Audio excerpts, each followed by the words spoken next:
Hey everybody, welcome into episode 38 of the No Hype Zone. I am Seth. This is Lance. Our pre-prep show we were talking about, we actually came up with like 2 extra topics we want to talk about. They kind of came up organically, which is kind of crazy. This is kind of like how the barbershop or like, water cooler sports, how these subjects come up. We could sit here and break down, all the games and whatnot, but we feel like that would be really boring. Yeah. But I do want to first say... Who's number 38? Do you have a player number? I don't. I have no 38 off the top of my head. I don't need. Like a running back or like something? Who was the Kansas City Chiefs? It was the Kansas City Chiefs running back that was number 38. I don't know. I could think it was like Christian Okoye was like 30. Oh, he was 30. That's what I was thinking. Yeah. Okay. Yeah. But I do want to say, before this gets any further, we got to give a shout out to baseball. Yeah, man. Baseball has 3 different games that are in their elimination games. 2 of them go on tonight. 1 goes on tomorrow.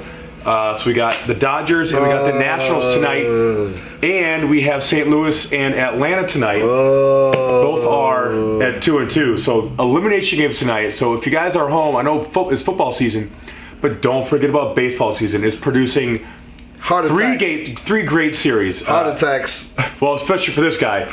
I don't want to tell you what he told me earlier, but which is crazy. Ball right now to get over my sickness that I'm feeling right now doing this. Everybody's sick, man. I was sick this week. I took a Z-Pack. Kristen was sick. Dan is sick. Changing weather. See, we go out here in Arizona from 120 degrees to 95 degrees, and that's a cold front. So we deal with that. But the Dodgers are doing it again. We don't know that yet. We don't know. I'm hoping that I'm wrong. He can stay as optimistic as so doom and gloom. I said this all season long. When I was saying Dodgers and Dodgers, I said that's why I didn't want them to celebrate that regular season win, because I knew it. I knew it. Knew what? I knew it. They were going to get to the playoffs, and they was going to wet the bed. I knew it. They don't wet the bed. It's not yet. Man. Why are you so pessimistic right now, man? Have some optimism. Man, listen. I don't know who's pitching tonight. Hold on, who's pitching tonight? Listen. Let's find that out. I've been trying. That might ease your mind a little bit. My mind ain't gonna be eased, because if I find out it's Kershaw, that's gonna scare the mess out of you. It's even worse. I'm gonna tell you. Oh, it's not showing up here. Oh man, I was telling him. Strasburg versus Walker Buehler. Buehler's good, but Strasburg. Oh my God, Strasburg's like up and down, man. That was not tonight. He's gonna have a great game. Listen, this is the byproduct of my father being a diehard Cubs fan. What could go wrong will go wrong, and as far as I'm concerned. Hey! Speaking to a Bills fan, yes, I know what that's like. Yes, sir. Yes, I'm sitting there like I know. Oh my goodness! Not until the Game 7 of the World. I gotta wait till they win the actual World Series for me to even say anything, because I feel like I want to be an ostrich right now. I want to put my head in the ground and just like hide. But you haven't lost yet.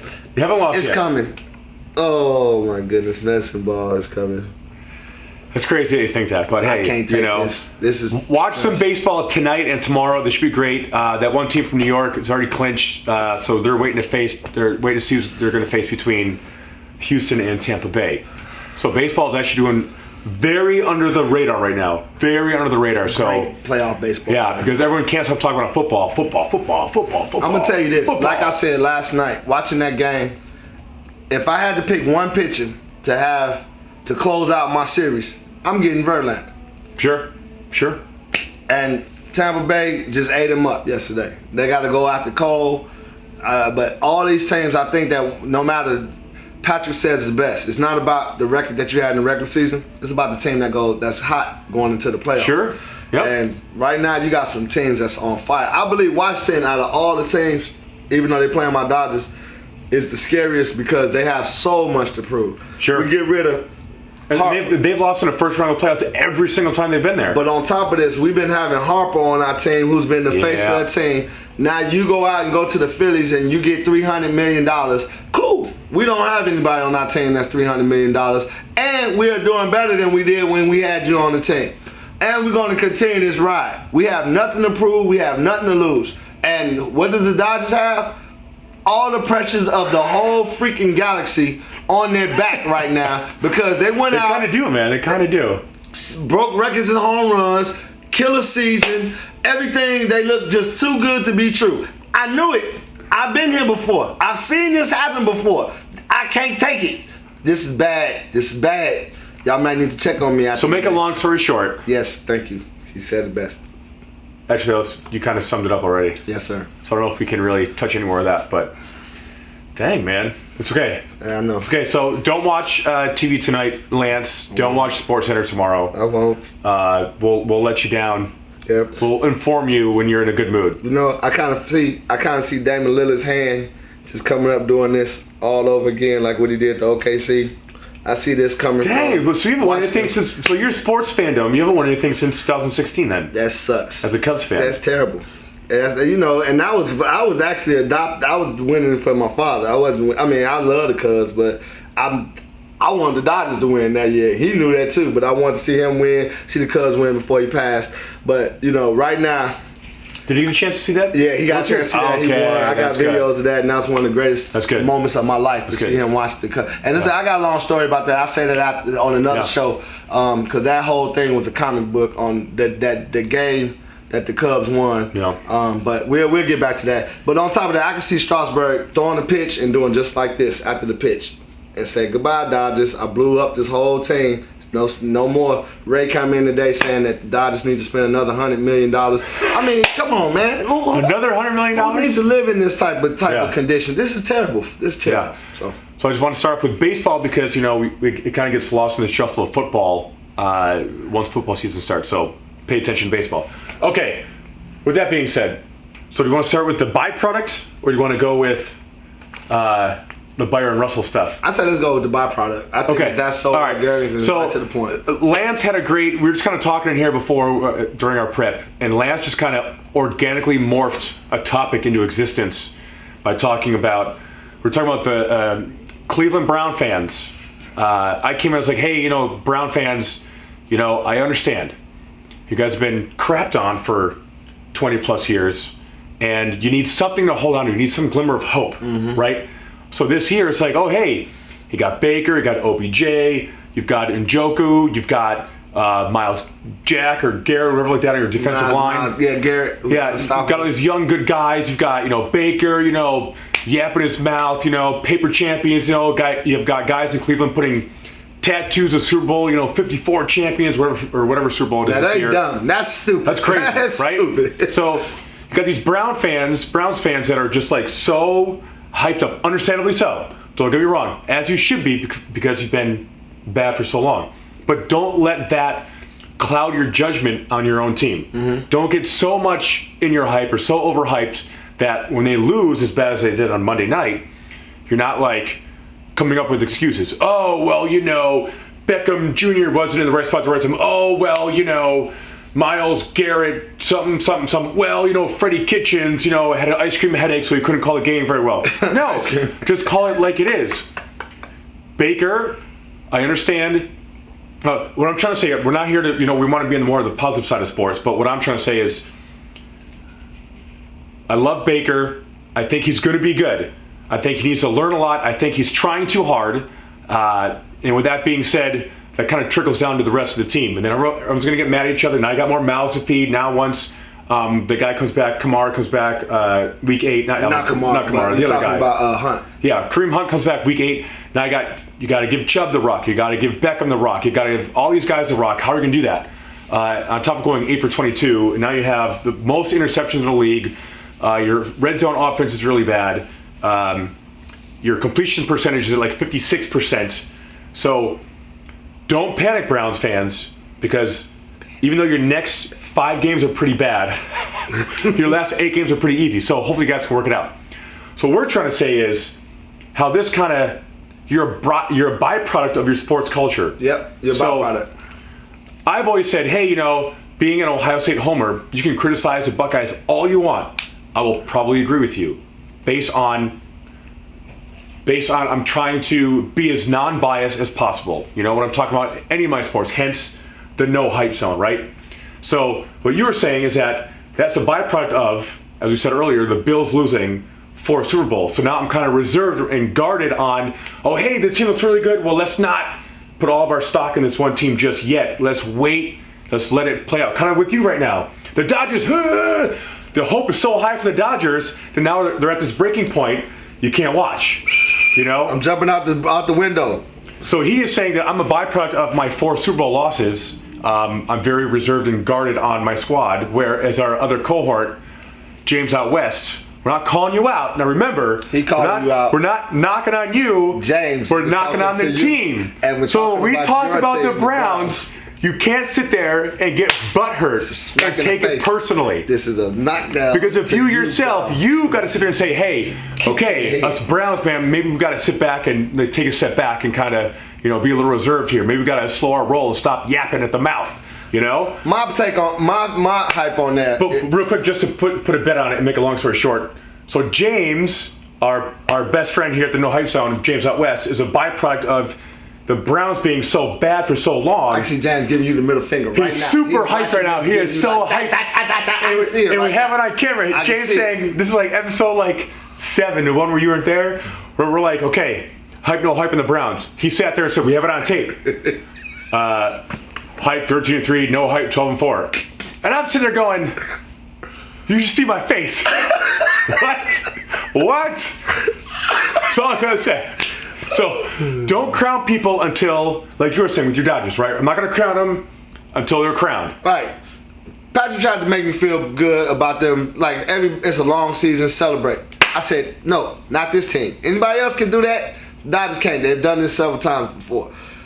He was just talking about the Buffalo Bills culture. Now in Chicago, when I was growing up, I used to say, the Cubs suck. Cubs suck.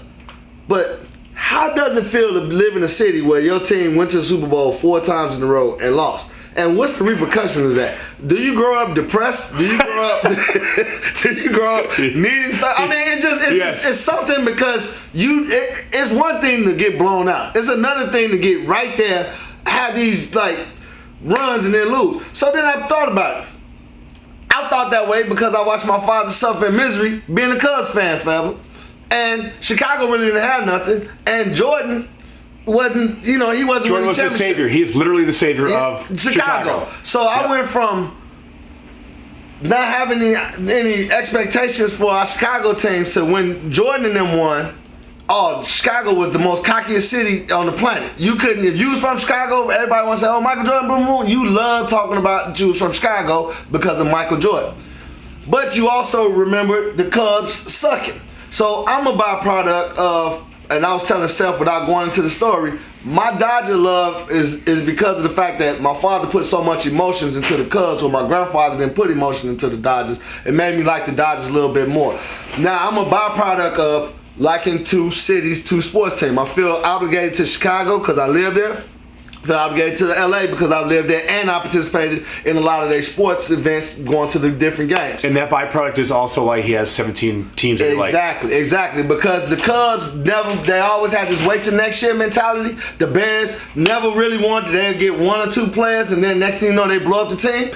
I want to be a fan of an owner that actually wants to win. If I wanted to jump ship, the Clippers, Steve Ballmer would probably be the best owner to actually cheer for because he's willing to do whatever it takes to win. However, I'm not going to do that because I've already expressed my love for the Lakers. That's one of my 17 million teams that I like. So with that being said, of course, I'm putting down my flag for Houston this year because I'm going with my player. Everybody know I'm a R-Dub fan. So you said that now 7 times. That's just to let everybody know. So when he starts cheering for Houston, you can't be like, why are you cheering for Houston? No, I'm wearing a He Houston said it jersey literally every single episode. If yes, you guys sir. Are paying attention. Rocket Clutch. Remember the episode when Clutch was doing a State Farm commercial and he was sitting there making guacamole and the Jump Around came on and he was shooting those space balls all left, just messed up Chris Paul's house. That's gonna be me all year long. I'm sitting around, I'm Clutch. If they got an opening for a mascot for the Rockets, I'm gonna be a trainer by day and a mascot by night. I would come there. But that's off subject. Man, we're just talking about byproducts of your sports culture. So if you have one, if you're a byproduct of your own sports culture, let us know. Yeah. And then give us some detail about it too. Think about Arizona.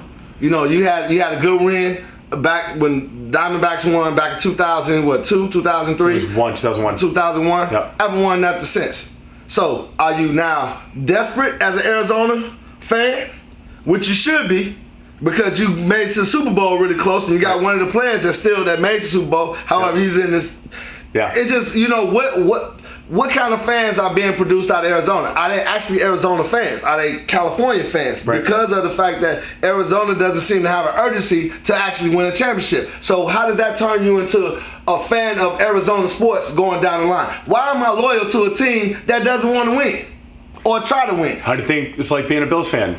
Yep. Just good enough to break your heart. 8-8 every year, live in mediocrity. Always picking the teens, and just no one ever talks about you. Yep. You're never that bad enough where you're the Browns that people talk about you. You're never good enough where you're the Patriots where they talk about you. You're always stuck right in the middle. Right, and now James have every right to be hype, and I'm gonna take criticism too, because on paper when I seen the weapons that the Browns had, it's easy to say, hey, this team might be deadly, and I think I overshot it by even putting them in the AFC East.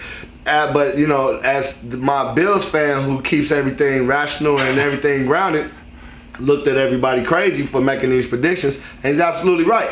And we jumped the gun too early, so don't count your chickens before they hatch. That's just number one. And still, on a positive note, we're 5 games in, Browns fans. So there's a lot of room to grow. There's a ton of room to grow. So all is not lost. Okay, so you have.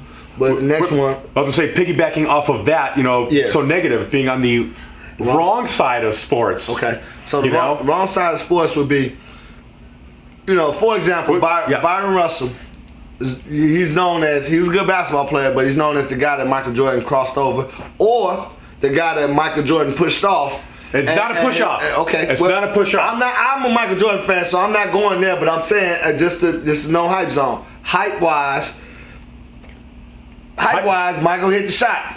No hype from what I seen. If I was a ref, I would have called it a push-off. I'm just sorry. I would have called it was a push-off. Byron Russell lost his balance. Yep. Across the right, he's going one way, and then he crosses back over. Jordan does put his hand on him, but he doesn't forcefully push him with his left hand. I don't know. He's going one way, cross him over. Byron Russell's leaning one way. He just has his hand on him like that. You don't see a forced push. What a coincidence. You don't see a forceful push. His momentum's already going. Rare air. I'm just going to tell you that. And that was all hype. Okay, I believe it. Because that was a push. And I love Mike. But, so that. And then we can say the Bills.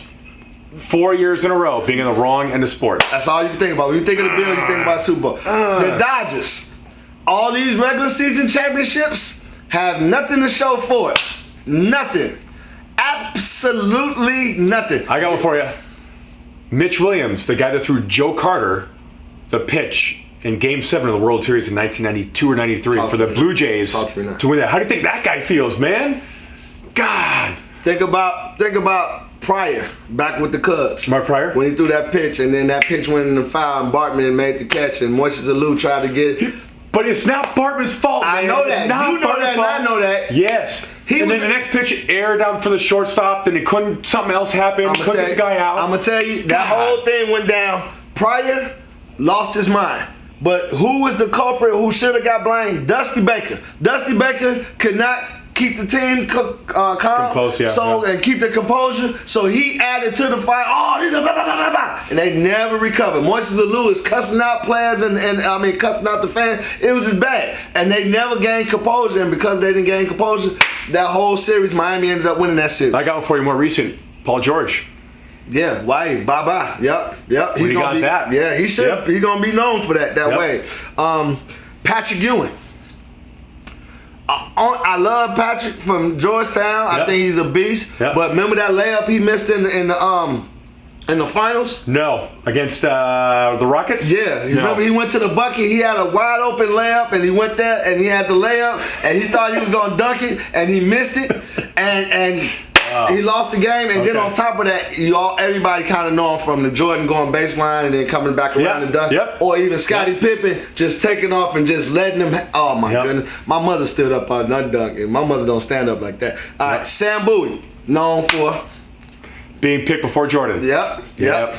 And he says I'm wrong, but because of my chess mind. I'm thinking that this game last night that Houston lost is going to create momentum for Tampa Bay.